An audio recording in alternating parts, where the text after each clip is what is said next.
All right, so here is the review we did in class today, covering interpreting poems, stanzas, identifying tone, identifying mood, and also identifying a figurative language within a poem. So you should have the poem with you that we used today, which was Who Said It Was Simple by Audre Lorde.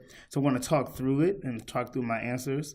And so that way you can kind of hear me talk about how or what the poem provided to us as readers for me to end up with these particular pieces of information.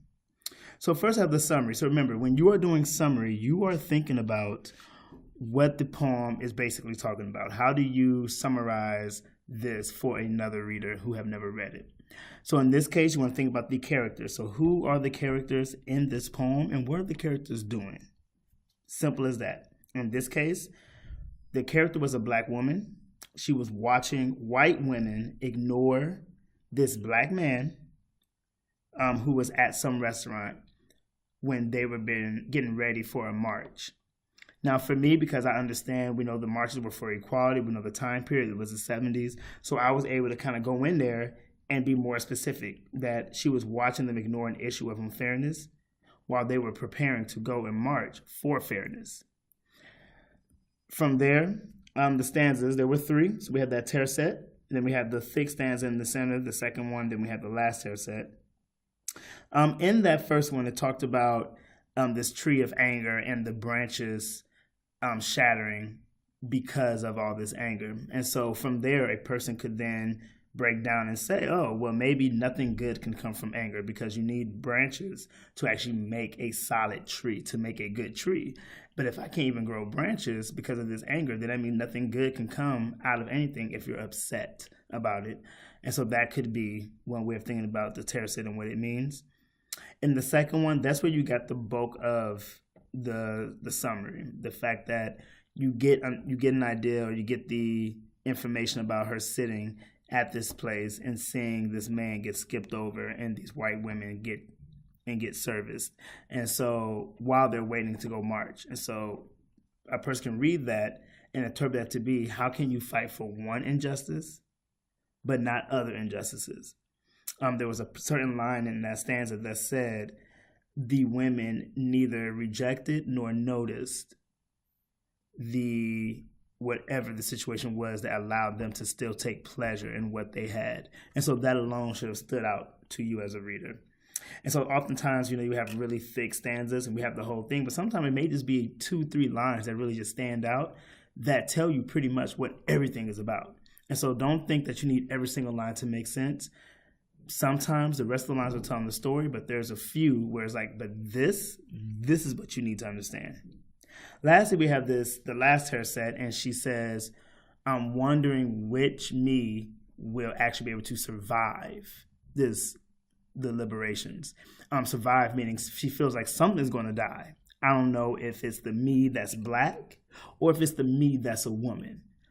But I know that as a black person, I have inequality. As a woman, there's inequality. So if that's what she's saying, and then one takeaway could be that maybe having equality, period, maybe seem impossible. Maybe every time we fight for equality, you're always going to have to let one thing be unfair in order to get a new fairness, if that's how she's thinking.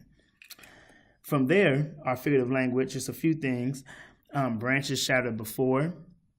That definitely should have stood out. We have that B sound, that plosive, harsh sound, and that is a harsh idea where you're talking about these branches, the things that actually make a tree, can't even survive. They can't live. They keep breaking because of this anger. And that's the imagery, seeing these branches try to grow from this tree and then thinking about glass that breaks and shatter. These branches just shatter. Slight pleasures of their slavery, the sound, slight pleasures of their slavery in there. And yeah, as you see, they're not all connected, but that sound kept coming through in that one line, and it's very dangerous. It's a dangerous sibilant, being able to say these pleasures are small. It's a small pleasure that you get to get served first, but you don't understand that you are a slave. You are working for the people that you're already supposed to be fighting against, just so you can have this one happiness, this one joy of being able to be served first over a black person. And then wondering which me will, that what, that W sound also is a harsh plosive, because this was a part of the entire stanza that made her think that she can't have full equality, that something's going to have to die, either her womanhood or her blackness.